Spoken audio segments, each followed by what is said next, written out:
সব ভালো ভালো কথা হচ্ছে, একটু কন্ট্রোভার্সিয়ালি। তো মুশফিক ওই যে আউট হওয়ার পরে হেলমেটে লাথি মারলো, এটা ঘটনা কি? আমি যেটা শুনলাম যে আরো ব্যাট করতে চেয়েছিল, তার পছন্দ হয় নাই। না না না না না না না, আবার একদমই। শুনলাম কোন বোলারে বলে আউট হতে চায় নাই, সাজিদ খানের বলে রাগ উঠছে এই কারণে, হ্যাঁ, একটু এরকম কিছু। ফানি ফানি ফানি কিছু, সেকেন্ডটার মতোই, প্রথমটা তো একদমই না।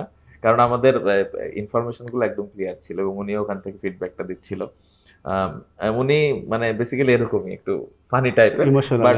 বাট উনি পরে এটা নিয়ে ড্রেসিং রুমে সরি বলছে। খুব যেভাবে সবার সামনে জিনিসটা অ্যাড্রেস করছে, এটা আনবিলিভেবল। মানে আমার আমার কাছে মনে হচ্ছে যে এই পাকিস্তান সিরিজের সব থেকে বেস্ট মুভমেন্ট, যে ওনার কাছ থেকে যখন এরকম বিষয়গুলো আসে এবং নিজে যখন ওই সরি ফিল করাটা বা জানা হয়তো এটা ঠিক হয়নি, এই জিনিসটা যখন আসে, তখন আমাদের মতো যারা আমরা, আমি স্টিল মনে করি আমি ইয়াং ক্রিকেটার, অফকোর্স। যারা আছে বা যারা নতুন আসতেছে, তারা আমরা অনেক কিছু শিখি।